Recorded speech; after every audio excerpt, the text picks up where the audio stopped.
Bom, boa tarde a todos aí, bem-vindos a mais um Call da Guard. Vamos começar com a parte internacional. Assim, de maneira geral, novembro foi um mês de muita mudança de cenário, né? A gente teve, principalmente no cenário internacional, né? A gente teve duas grandes mudanças aí mais significativas do que o cenário que a gente vinha vendo, e obviamente no Brasil também, com a eleição, a gente também teve desenvolvimentos importantes, tá? Mas começando com a parte internacional, basicamente, eu acho que a grande novidade aí do mês de novembro foi algo que a gente imaginava que deveria acontecer nessa virada de ano, né? Mas tinha uma incerteza grande em que mês que ficaria mais claro, né? Esse é, pico da inflação nos Estados Unidos, né? Então, se vocês lembrarem, assim, a gente já não estava vendo muita assimetria, né, para os juros lá, basicamente porque a gente acreditava que a parte de inflação começaria a melhorar em algum momento nessa virada de ano, e de fato os números aí que foram divulgados em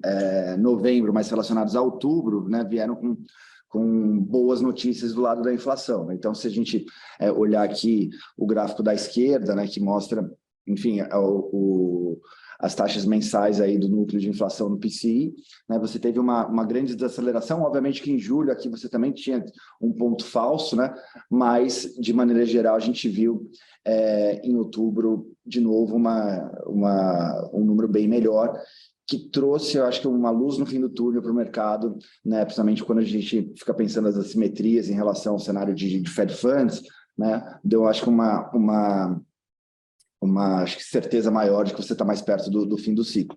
E aí, basicamente, assim, por que agora, né? Por que agora a gente está mais confiante que o Fed, né, que o pior da inflação ficou para trás? Basicamente, quando a gente abre nesse gráfico da direita, né, abre o que está acontecendo dentro da inflação, né, os pormenores aí, a gente vê que já há algum tempo, né, uma coisa que a gente vem salientando, a parte de bens industriais vem melhorando bastante, né, vem desacelerando, né, obviamente com alguma volatilidade, essa linha azul aí, e a gente continua vendo melhor aí nas cadeias, né, olhando PMI, ASM, tudo. Então, assim, a gente viu acontecendo no Brasil, então a gente está bem confiante que você, né, ainda que com alguma volatilidade, continue esse processo. A gente até deve ver um número pior de bens aí na terça que vem, mas, de qualquer maneira, é algo que vai trazer uma desinflação importante aí, já tem trazido, né, e vai continuar trazendo uma desinflação importante à frente, tá? Então, bens industriais melhorando, e o que energia, né, não está no core, também tem melhorado bastante, né? O petróleo, enfim, continua aí caindo, né, em níveis baixos, isso aí tem ajudado também a inflação cheia, mas aí o mais importante é que a gente sempre fala, olha, a parte de serviços incomoda, né?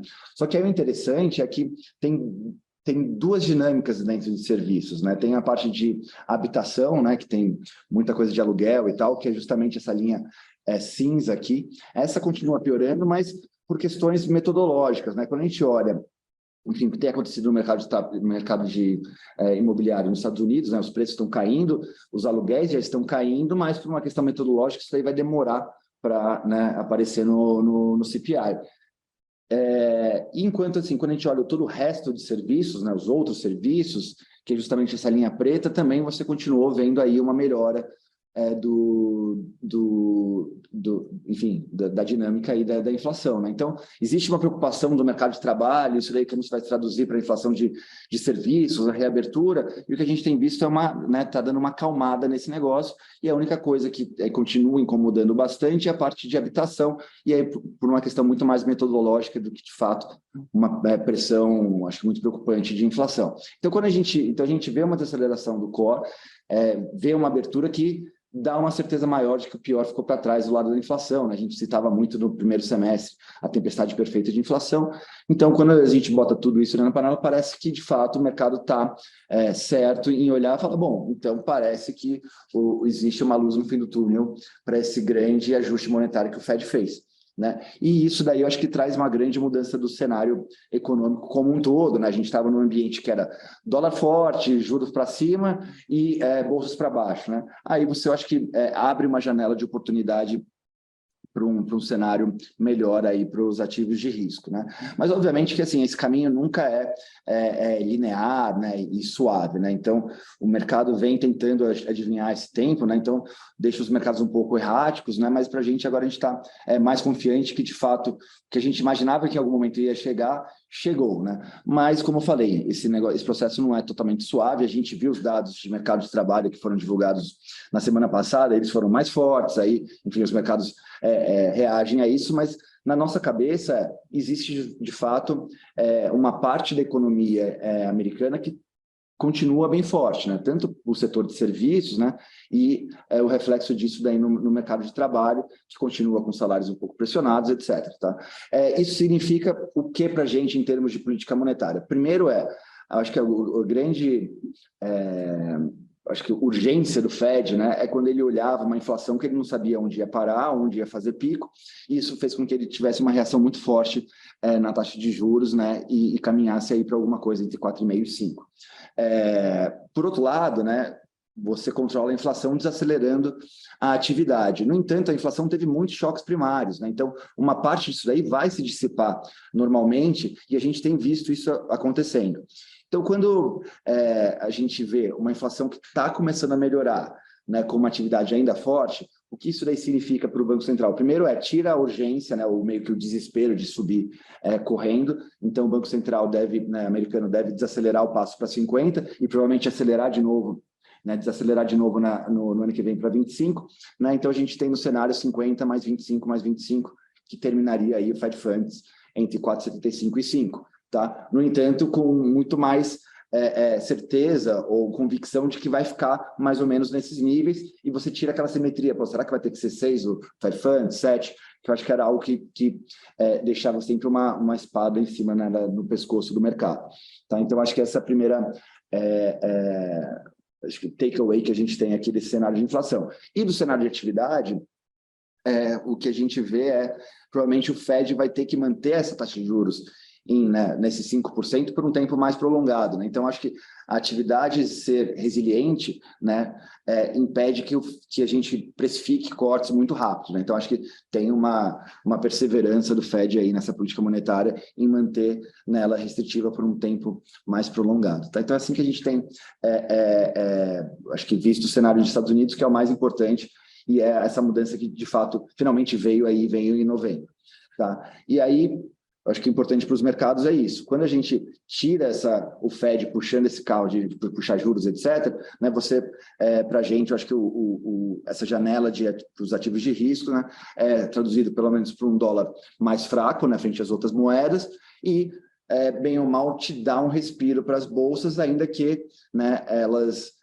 na nossa cabeça, essa desaceleração da atividade que ainda não veio completamente, deve vir em algum momento e pode gerar uma correção de bolsa lá na frente. No entanto, nesse meio tempo, né, você fica um pouco você teve esse respiro por conta desse risk-on que você teve nos mercados. E eu acho que na taxa de juros a gente já não via grandes assimetrias para os Estados Unidos, continua vendo ela, né, eu acho que a curva bem precificada aí, precificando esse Fed Funds final de 5, tá? Então, acho que essa é a primeira grande mensagem aí da mudança de cenário em novembro. A segunda, na verdade, antes de entrar na segunda, né, só sobre a Europa, que enfim, a gente ainda vê um viés aqui, o mercado tem precificado uma taxa final, né, abaixo de 3, a gente acha que é pouco para a situação da Europa. Lá também a atividade está super resiliente e a gente não tem visto sinais tão claros de desaceleração da inflação, né, como a gente vê nos Estados Unidos. E o choque primário, né, principalmente de energia lá, é muito maior na Europa do que nos Estados Unidos. Então, a gente, enfim, acredita que tem um pouquinho de assimetria ainda, né, para essa taxa de juros final na Europa, tá, do que está sendo precificado, seria alguma coisa mais perto de 3,5. No entanto, né, vai junto aí acho que com sentimento de mercado que o Fed acaba gerando, né? Então, acaba sendo muito correlacionado com os movimentos de mercado nos Estados Unidos, mas aqui a gente ainda vê alguma simetria, inclusive para a próxima reunião do ECB, né, na quinta que vem, que, assim, o mercado está precificando praticamente, né, 100% de chance de 50, um pouco abaixo disso, mas a gente acha que o certo seria você subir 75, né, dada a situação pior de inflação, e aí isso daí gera uma assimetria bastante do que está precificado, dadas as probabilidades que a gente acha que tem para ele continuar no 75, né? O único problema é que o ECB, assim, se os Estados Unidos, né, dá uma rateada, ele também já vem querendo ser mais dovish, tem a composição do comitê que né, tem bastante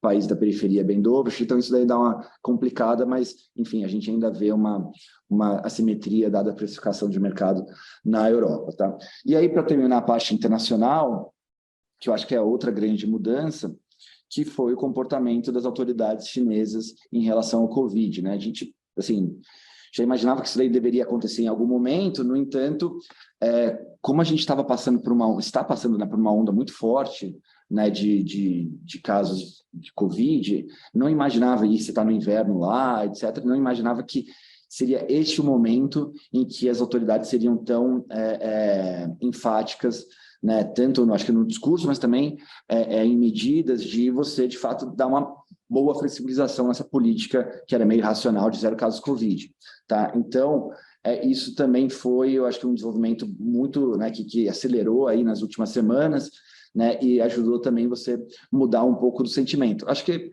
tem uma preocupação estrutural da China, né, com house, isso daí continua lá, mas acho que do ponto de vista conjuntural e cíclico, né, você reabrir a economia, a gente viu a força que isso daí gera, né, nas economias que já reabriram, né, todas as outras menos a China, e eu acho que é bem relevante, o mercado tem, acho que reagido com isso. Isso daí, enfim, ajuda o cenário para emergentes, né, também acho que melhora, né, esse cenário aí mais positivo para ativos de risco, né? Seja também para o enfraquecimento do dólar, né, e fortalecimento aí de moedas correlacionadas com a moeda chinesa, como também para commodities para cima. Então, assim, tem ajuda aí essa virada de ano com um melhor sentimento dos mercados, né? Então, colocaria aí esses dois desenvolvimentos aí como os mais importantes. Acho que o pico da inflação nos Estados Unidos é uma certeza maior, né, do fim do ciclo de ajuste monetário e a mudança aí da China, né, reabrindo a economia. E aí, só para não deixar de passar aqui, esse gráfico da direita mostra justamente aqui na margem você começando a retomar a mobilidade, né? E aí é o volume diário de passageiros do metrô de Guangzhou, que estava passando por uma onda de Covid e tal, e estava fechando, e esse negócio começou a reabrir, e a gente imagina que isso daí deva continuar para frente, tá? Então, são essas duas, acho que novidades aí do mês de novembro, que são bem significativas para o que esperar dos mercados. E aí, vindo para o Brasil, né, e aí, antes de entrar, acho que nas mudanças, só olhar um pouco no retrovisor, né, porque a gente teve divulgação de dados importantes, né? Saiu o dado do PIB e teve uma grande revisão para trás, né? Então, assim, quando a gente olha os dados revisados, né, a gente finalmente saiu, né? Eu acho que ultrapassou o nível de atividade do pré-crise da Dilma lá de 2014, 2015, uma crise que foi criada, né? Uma crise fiscal e de excesso de intervenção né, do Estado na economia, que, enfim, acho que teve efeitos aí que a gente sente até hoje, né, em diversos setores, por exemplo, o setor elétrico e tal. Então, assim, os dados do PIB revelaram essa recuperação aí mais consistente, e o interessante notar, né, passando aqui para o próximo slide, ainda olhando esse retrovisor, que foi uma recuperação que aconteceu com o Estado saindo da economia e o setor privado, né, num crowding in, liderando essa recuperação. Eu trago esse gráfico da esquerda, que é justamente aqui o investimento total do Brasil, né, que alcançou 19,6% do PIB, e quando a gente olha essa linha cinza, que é o investimento privado, né, ele já ultrapassou, né, os níveis ali né, no high que a gente teve em 2012 e 2013. Por quê? Porque a linha laranja, né, que é o investimento público, que chegou a bater 5%, hoje está abaixo de 2%. Tá? Então, isso é importante, porque mostra que, de fato, você teve uma economia aí, uma recuperação liderada pelo setor privado. E aí, do lado direito, eu já mostrei esse gráfico de diversas formas, né? Mas aqui é o desembolso do BNDES, né, acumulado em 12 meses, corrigido pelo IPCA, é um negócio que chegou em 12 meses a bater 250 bi lá atrás, e hoje roda perto de 30 bi. Né? Então, assim, você sem o BNDES dar empréstimos subsidiados, né? Enfim, sem ele liderar esse movimento, a gente viu uma grande retomada do investimento, né? E é isso que a gente, acho que foi o que a gente elogiava, esse processo que a gente teve nos últimos 6 anos, né? De um monte de reformas, medidas que levaram a uma boa performance da economia, tá? A despeito dos milhares de ruídos que a gente tinha na imprensa. E aí, quando a gente olha a eleição do novo governo, né, a gente vê os sinais justamente contrários do que foram feitos nos últimos 6 anos, né? Diversos retrocessos, está se falando de revogaço e tal, mas acho que uma coisa mais importante existe uma mudança de mentalidade política econômica, que o Estado vai ser o indutor do crescimento, que a gente já viu dando errado lá, né, na Dilma, mas a gente está vendo a reedição disso, seja por aumento de gastos fiscais, seja pelo parafiscal, pelos bancos públicos, pela Petrobras investindo mais, enfim, existe esse direcionamento aí, um novo direcionamento que é totalmente oposto ao que a gente viu nos últimos 6 anos, que enfim, justamente o que nos levou à última grande crise lá de 2014, 2015, tá? E aí, vindo para cá, né, eu acho que a gente, passada a eleição, vocês sabem, a gente sempre, acho que foi acho que mais crítico, né, pelo programa de governo do PT, etc., mas a gente, enfim, via uma janela de oportunidade para eles, enfim, começarem mais lentamente, né, esse processo de deterioração, que era, no fim, bom, o mercado meio que já te deu de presente um waiver de 100 bi fora do teto, e você poderia se abraçar para uma coisa mais calma, né, cumprir várias das suas promessas de campanha, o Auxílio Brasil de R$600, etc. e tal, ninguém reclamar nada, os investidores estrangeiros, né, com bons olhos. Então, assim, tinha acho que assim, uma estratégia que seria favorável para um governo, né, que fosse, acho que, enfim, mais moderado. E aí você tinha 3 testes para ver se ele iria para o lado mais moderado ou para o lado mais extremo, né, de fato botar, né, tudo na ponta do lápis, o que eles prometeram, e fazer de uma vez. Né? E aí, assim, a gente enfim, especificou 3 testes. Né? O primeiro, que é o waiver fiscal. Na verdade, o primeiro seria o ministro da Fazenda. Né? Eles já inverteram esse processo, que para a gente é algo muito ruim, né? Você discutir um waiver fiscal sem ter um ministro da Fazenda. Mas, sim, o waiver fiscal, o ministro da Fazenda, essas 2 decisões para esse ano, e aí uma decisão bem relevante, que é qual o novo arcabouço fiscal, dado que o teto de gastos está, né, totalmente desacreditado. Tá?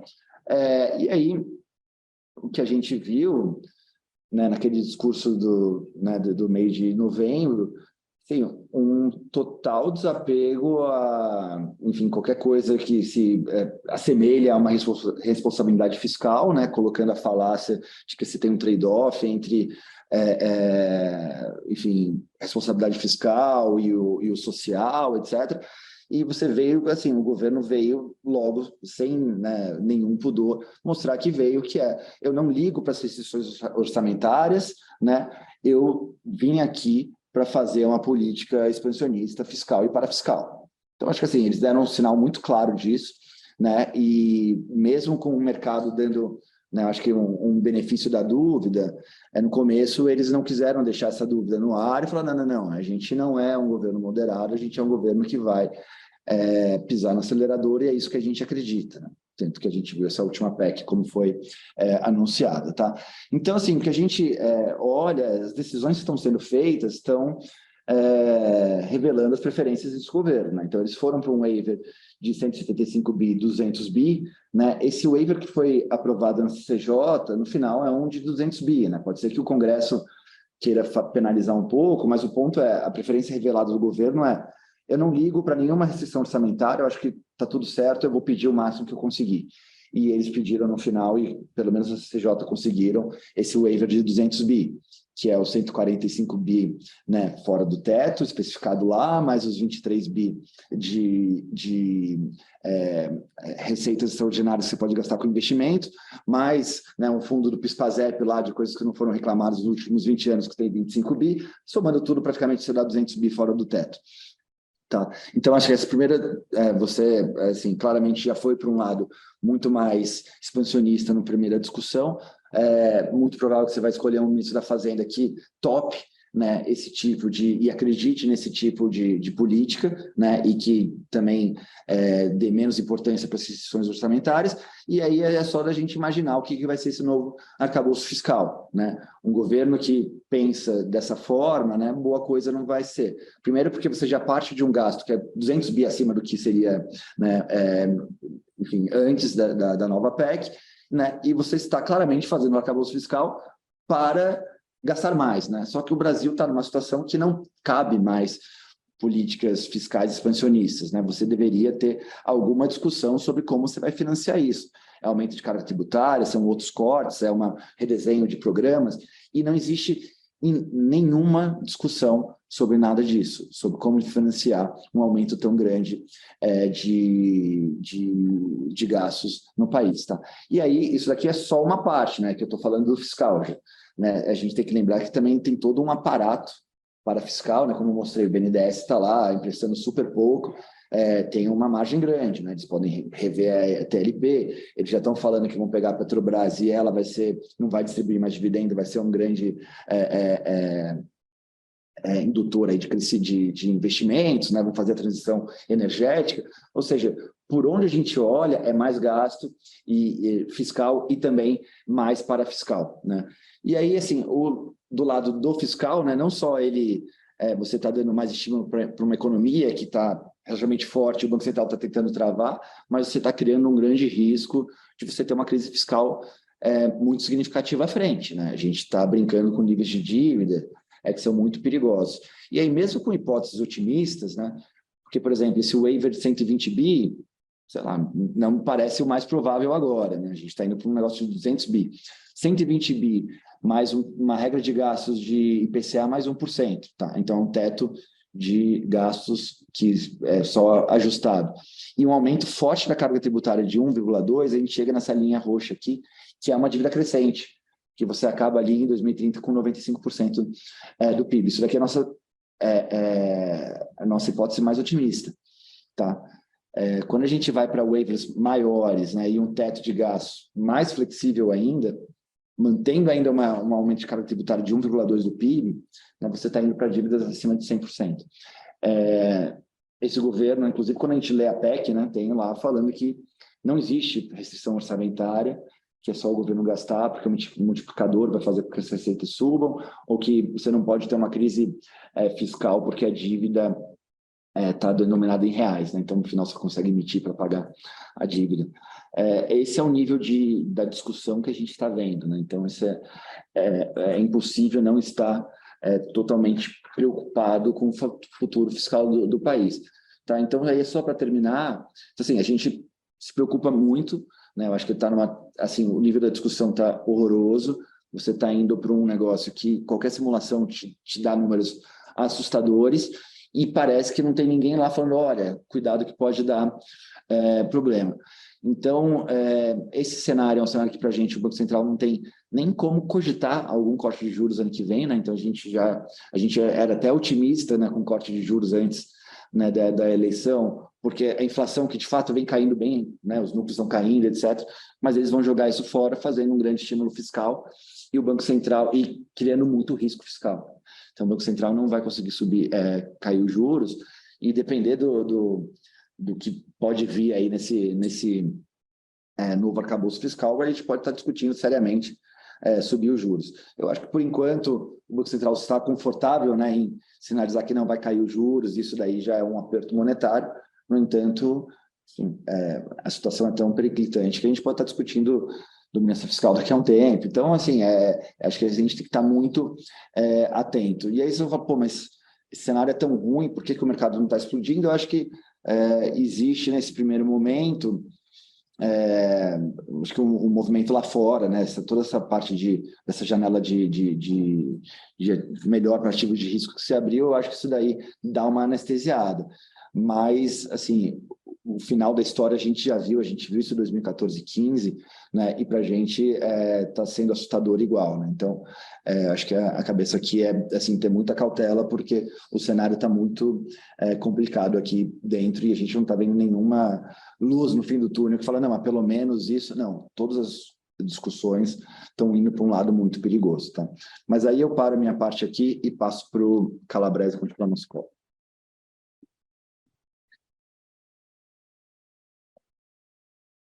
Obrigado, Ix. Boa tarde a todos. Acho que essa mudança relativamente forte de cenário que o Ix descreveu pode ser, assim, teve o seu trigger no dia 10 de novembro, né? Porque no dia 10 de novembro aconteceram simultaneamente esse dado muito melhor de inflação nos Estados Unidos, que fez com que o mercado assim mudasse bastante o rumo que ele vinha tomando, e tivemos ali no dia um movimento de 5,5% de alta no S&P, uma desvalorização do câmbio do dólar contra quase todas as moedas, entre 2% e 3%, e, ao mesmo tempo, aqui no Brasil, exatamente o contrário, a gente teve assim, um descontrole verbal do presidente, várias das frases que ele soltou naquele dia, o Ix já colocou ali naquele slide, assim, meio que mostrando que aquele benefício da dúvida, aquele governo moderado, etc., que o mercado achava que poderia vir, assim, não era o caso, né? Foi pelo contrário, ele veio com tudo para cima, assim, mostrando que é gasto e confia que não sei como esses gastos não vão descambar para uma situação fiscal muito ruim. Então, acho que o Ix explicou um pouco melhor isso, mas acho que, assim, no geral, foram dois eventos em direções completamente contrárias e que, assim, no nosso jeito que estávamos posicionados, causou, acho que, o nosso terceiro pior dia em 9 anos, né? Foi um dia de um choque de VaR que deu 4 vezes, assim, o resultado do fundo foi 4 vezes o que era o nosso VaR, o que mostra, assim, que realmente nas bolsas, onde a gente estava vendido, que era lá fora, você teve uma alta, assim, muito acima do que é o normal, né? Aqui, idem, né? Lá fora subiu 5,5, aqui caiu 6%, o câmbio lá fora, as moedas subiram 3%, aqui o real apanhou 4,5%, então foi, assim, uma quebra de correlação enorme que impactou bastante a gente. E, assim, daquele dia em diante, a gente começou a colocar em prática aí nossos protocolos e, assim, desalavancamos bastante a posição, redirecionamos o fundo, porque realmente acho que teve aí uma mudança importante de cenário, seja externo, seja local, e também tivemos que levar em conta o que a China, uma coisa que a gente, assim, vem batendo muito nessa tecla, né, nos últimos calls, que aquela política de zero Covid era uma insanidade, né, e que em algum momento ia ter que flexibilizar. Eu acho que eles, até em função desses protestos que estão acontecendo, eles estão acelerando um pouco esse, assim, uma mudança de política, porque aquilo ali é inviável, principalmente num vírus que agora é fraco, mas é contagioso, então não fazia muito sentido. E foi o que fizemos, desalavancamos as principais posições, mudamos um pouco a composição do portfólio para refletir agora vamos dizer, esses novos cenários. Obviamente, o mercado agora está muito ansioso com o CPI, né, com a inflação que vai sair na terça-feira que vem, mas tem aí, assim, nos próximos dias tem essa inflação na terça, tem a reunião do FONC na quarta, tem o Banco Europeu na quinta, e aqui tem todo esse ruído em relação à transição, em que os caras lá estão mais preocupados em apontar, sim, justo ou não, eu acho que, inclusive, não, né, que o governo que sai não fez nada de bom, e estão querendo mudar tudo, fazer tudo ao contrário, que para nós piora muito a perspectiva, tanto econômica como fiscal, seja crescimento, seja inflação. Acho que a seguir nessa direção que a gente vai ter isso, né? Menos crescimento, mais inflação, mais preocupação fiscal, mais juros, e acho esse um ambiente muito ruim para os ativos locais. Obviamente, o externo acaba assim piorando ou aliviando um pouco esse cenário, dependendo de como as coisas se desenvolvam lá fora. Então, falando um pouco da carteira, né, o que a gente, na parte de bolsa, no final, a gente vem estudando há bastante tempo, assim, o que fazer aqui. Acho que num cenário em que você vê o juro alto por mais tempo, se bobear até mais alto, né, e o crescimento menor e preocupação fiscal, nos pareceu que o combo bolsa, vendido dólar real poderia ser um combo, à luz desses juros todos, que funcionasse bem. Estudamos aí 10 anos desse par, e realmente, quando você olha choque, seja para o lado positivo ou negativo, é uma posição bastante simétrica, né? A gente está querendo evitar o que aconteceu no dia 10, em que assim, os mercados reagiram de maneira completamente descorrelacionados e acima do desvio padrão. O histórico que a gente, assim, longo dessa operação mostrou que é uma operação que ela apresenta uma boa simetria. Então, e assim, um pouco do racional também, que lá fora a gente continua assim, vendo uma bolsa que deveria se ajustar a lucros menores, a atividade menor, talvez até uma recessão leve. Então, para nós, o upside da bolsa lá fora é pequeno, e talvez você tenha aí um downside maior, né? E temos aí essa mudança, eu acho, depois de 2, 3 anos de dólar muito forte, uma estabilização, talvez até uma depreciação do dólar em relação às outras moedas. Então, acho que tudo isso compõe bem esse valor relativo aí, que é o que a gente tem hoje na parte de bolsa, tá? Na parte de moedas também, a gente tinha principalmente posições vendidas em Ásia, e você teve não só essa mudança de cenário para o dólar, mas também uma melhora para as perspectivas da China, né? Então, isso explica um pouco aí que as moedas tenham performado mal do nosso portfólio. Acho que quem, assim, foi bem, e é uma posição que a gente vinha carregando há muito tempo, que era o comprado em Nova Zelândia, vendido em Austrália. Esse bateu o nosso target já, né? A gente veio carregando no 1,06, essa posição foi desfeita, agora foi trocada por comprado a Austrália e vendido o Canadá, né?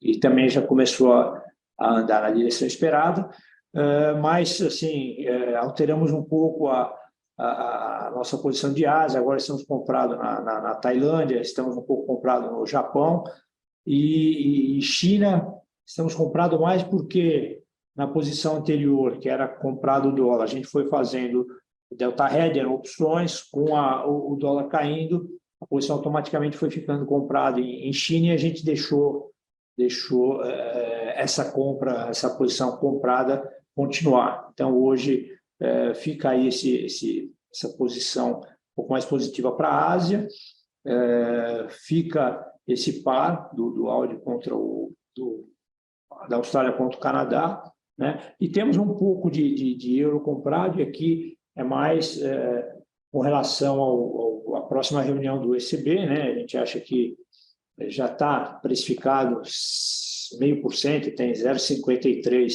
na curva, então entre 0,50 e 0,75 a curva precifica mesmo 0,50. Mas olhando os discursos todos, me parece que o comitê está um pouco mais dividido, né? Acho que parte dessa precificação vem do que está acontecendo nos Estados Unidos. Acho que, se por acaso vier, é uma probabilidade menor, mas se vier o 75, o euro reage muito mais do que se ficar no 50, que é o que já está na curva. Fora que a Europa tem sido mais resiliente, né, do que o esperado, com todos os problemas de energia, de guerra, de tudo mais. Ela assim, não caiu tanto como atividade, continua ainda com o mercado de trabalho bem resistente. Então, acho que assim, no final vai ser assim, pior, vai vai ser melhor do que a visão muito ruim que o mercado tinha. Então, acho que aqui o euro tem os dois lados aí para buscar algum upside, né? Voltando um pouco aqui para o Brasil, na renda fixa, a gente, assim, olhando os três mercados, o que estaria mais, vamos dizer, isolado do que acontece lá fora e mais ligado ao que a gente está vendo de agenda ruim para o país, seria os juros, né? Então, os juros a gente começou a ter um pouco de posição tomada aí, né? No setor que ainda tem quase 200 pontos de corte ali, mas respeitando essas oscilações todas, né? Então, a gente tem visto o mercado ficar nesse range de 13 a 14, quando o mercado fica nervoso, ele vai ao 14, teve alguma dificuldade de romper os 14, voltou agora, acho que mais diria um fluxo vindo de fora do que dos locais. Acho que o mercado aqui, me parece, está bem preocupado com o encaminhamento dessas questões todas da agenda do novo governo, né? E na parte de Bs, aí sim a gente tem um pouco de posição aplicada no miolo aí, mas net a gente está mais tomado do que aplicado, mais tomado no pré do que aplicado na B, tá? A parte do cupom cambial, se a gente olhar o que aconteceu nos juros lá fora no mês passado, foi o bull flattening, ou seja, a curva inteira caiu, só que a parte longa caiu mais que a parte curta, e aqui aconteceu um flattener, só que a parte curta, até 2 anos, subiu, e a parte muito curta, 6 meses, subiu muito, assim, falando aí de 150 a 70 pontos entre 1 mês e 6 meses, né? E a parte longa caiu 30 pontos. E a razão para isso ter acontecido é que faltou dólar spot, e faltou dólar spot no momento em que o fluxo tem sido positivo, que nos leva a crer que a explicação estaria em redução das linhas que os bancos estrangeiros tomam das suas matrizes, né? Eu acho que eles estão reduzindo essa posição tomada em dólar spot aqui, que eles usam para internar linha e usar esse dinheiro aqui, fazer arbitragem e tudo mais. E eu não sei se isso tem a ver com o final de ano, tem a ver com uma liquidez que está ficando mais restrita lá fora, se tem a ver com uma preocupação maior com o novo governo, ou um pouco de tudo, que provavelmente é o caso. Então, acho que essa posição está bem distorcida, assim, e o cupom, às vezes, a gente assim, tem que ter um pouco de paciência, do mesmo jeito que no primeiro semestre foi a linha que mais contribuiu, agora, esse segundo semestre, está demorando para o mercado, assim, se adequar ao que a gente acha que no final vai ser o formato aí da curva. Além disso, a gente tem o direcional aplicado, um pouco pelo que está acontecendo lá fora também, né? Que está um mercado em que as taxas têm caído. Acho que aqui tem que ter um pouco mais de paciência até que o que a gente acha que tem aí de ganho esperado se materialize. E lá no juro lá de fora, a gente assim, praticamente saiu de Europa, preferiu trabalhar a Europa via o euro. Tem a nossa posição de Japão, que a gente continua achando que em algum momento também o Japão vai ter que abandonar esse controle da curva de 10 anos, e tem um pouquinho de aplicado nos Estados Unidos, mas aí também a posição maior está no cupom e menor lá fora, tá? Parte de commodities, foi um mês em que o petróleo caiu demais, né? E o ouro subiu muito também. A gente estava vendido em ouro, isso acabou atrapalhando um pouco o resultado. Essa posição foi revertida no meio do caminho. E no petróleo a gente cortou bem antes, praticamente, não se perdeu nada no petróleo no mês, embora o petróleo tenha caído aí quase 7%, né? Um mercado que também está um pouco estranho, porque com todo esse noticiário de China melhorando, portanto, se China começa a reabrir, a ter mais mobilidade, você deveria aumentar o consumo do lado de petróleo, mas ele está um pouco sem sustentação, voltou para preços aí quase que pré-Ucrânia, né? Pré-guerra, Hoje a gente segue aí praticamente hoje sem posição em commodities, esperando um pouco para ver para que lado esse mercado aí tende a se mexer. Eu diria que nosso viés é de compra, né? Aqui, esperando dar uma estabilizada, mas eu acho que no final o ponto de equilíbrio deveria ser um pouco mais para cima do que o que está. E finalmente o sistemático, que a gente está voltando devagarinho, acho que o mercado já, assim, aquela volatilidade extrema está começando a convergir para onde os nossos modelos estão calibrados, já fizemos alguma coisa no mês passado, esse mês já estamos aumentando um pouco a exposição do sistemático. O nosso fundo sistemático, mês passado, teve um resultado bastante bom, né? Deu quase 4% positivo no mês, então isso também nos dá confiança que assim, o mercado volta a se comportar em linha com as nossas calibragens. Acho que a tendência vai normalizar essa atividade dentro do macro também. Então, acho que eu vou parar por aqui e, se tiverem perguntas, tanto eu quanto o Wiki, o Sprix, ficamos à disposição. Legal, gente. Obrigada pela apresentação. A gente tem algumas perguntas, sim. Tem uma primeira aqui. Vou começar pela do Calabrese. Calabrese, juros longos, os nominais acima de 12,5 e reais acima de 6,1. Voláteis e em patamares vistos como insustentáveis. Qual o desafio em operar tais mercados nesse curto prazo? E se o prêmio justifica ou é melhor ficar de lado? Então, esses níveis insustentáveis que o nosso cliente perguntou aí não sei se seriam insustentáveis. Para mim, o que me parece mais insustentável é essa visão do novo governo de que, assim, é na base do gasto que você vai fazer o país andar. Eu acho que o antigo governo mostrou que o que importa mesmo é investimento privado. Achar que a gente puxando os cabelos consegue sair voando não me parece, não funcionou no passado e acho que não vai funcionar agora. Ainda mais no momento em que, assim, do lado do Banco Central, você está tentando equilibrar demanda e oferta. Não faria sentido você ter uma expansão fiscal como a que está se projetando. Então, eu tenho muita preocupação com a parte longa também, né? Que eu acho que é a parte, inclusive, mais sensível à solvência. Tá? Então, se continuar nessa toada de gastos, e não adianta a gente ter esperança que é o Congresso que vai frear, né? Assim, a gente hoje está sem goleiro, porque se é o Executivo a puxar aumento de gastos, eu acho que é muita inocência achar que não, o Congresso vai barrar. Não vai, né? Está mostrando que não vai, e, portanto, eu acho que a parte longa ela é muito disposta a isso. Então, eu acho que hoje eu não gostaria de ficar aplicado nessa parte longa com o encaminhamento que está sendo dado à questão fiscal e realmente, assim, terem colocado a moderna teoria monetária ali como uma explicação que você, assim, pode gastar o que for que você emite na sua moeda, mais ou menos, né? Porque se a dívida começa a crescer demais, talvez você comece a ter menos comprador para a dívida, ou tenha comprador a outro preço.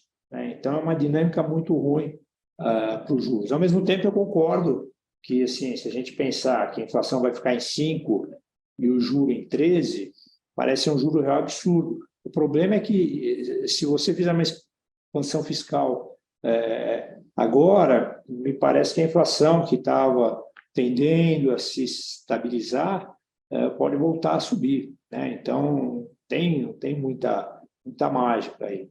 Eu acho que esse juro real ele pode ser menor pelo fato que a inflação pode ser maior se você der um jeito de controlar gastos. E não adianta achar que eles vão vir com uma derrama tributária para pagar essa conta toda, né? Porque aí sim eu acho que o Congresso vai resistir, tá?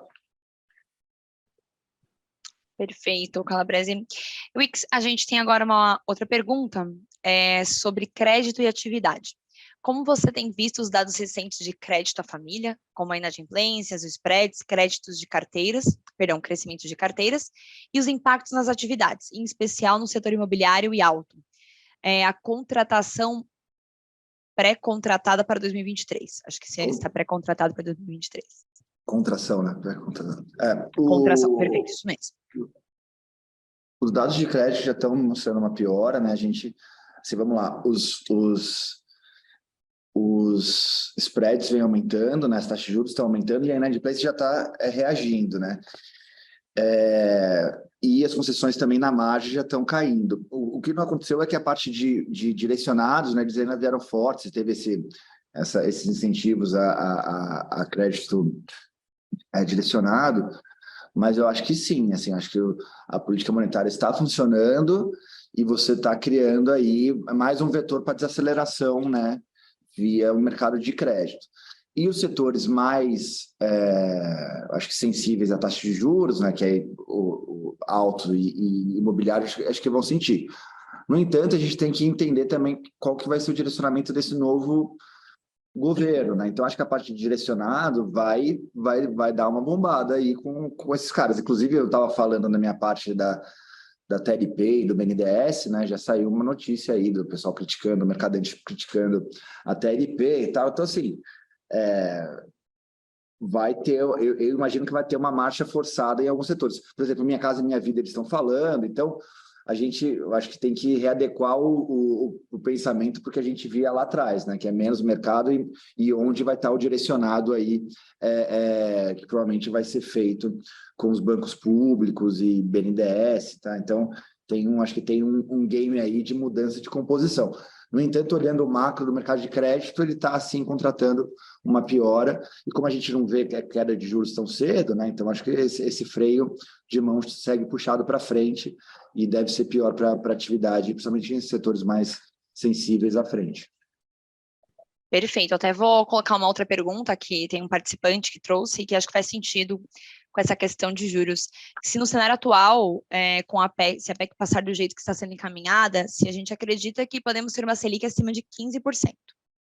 Eu acho que a PEC, para mim, por que ela é preocupante? É que, assim, todo o contexto dela te fala que você vai ter um arcabouço fiscal que vai ser muito ruim, né? Então, para mim, ela nada mais é que você está mostrando sua preferência revelada, que eu não ligo para as restrições orçamentárias e eu quero pau na máquina e vou gastar muito, tá?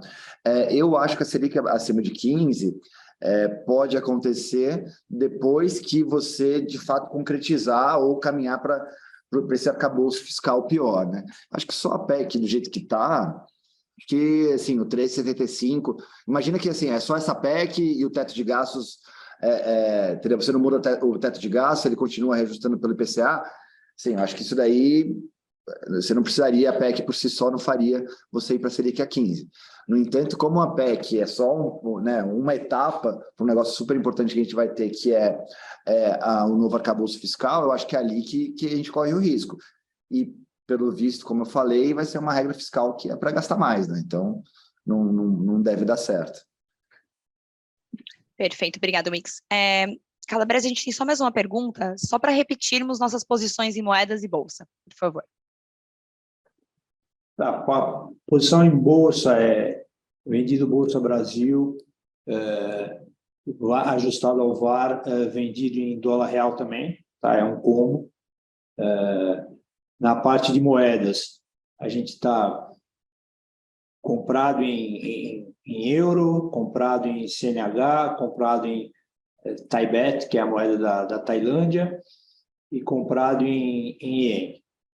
Tá? E, além disso, a gente tem também uma posição de cross comprado em Austrália, vendido no Canadá. Perfeito, não temos mais perguntas. Também os participantes, esse webinar fica gravado, ele vai ser disponibilizado no nosso YouTube, provavelmente amanhã. Então, caso vocês queiram rever ou então precisar de alguma dúvida ou tiver alguma informação extra, entre em contato com a gente. Lembrando que os nossos fundos estão abertos para aplicação. E obrigada pela participação de todos e nos vemos agora no ano que vem. Um abraço.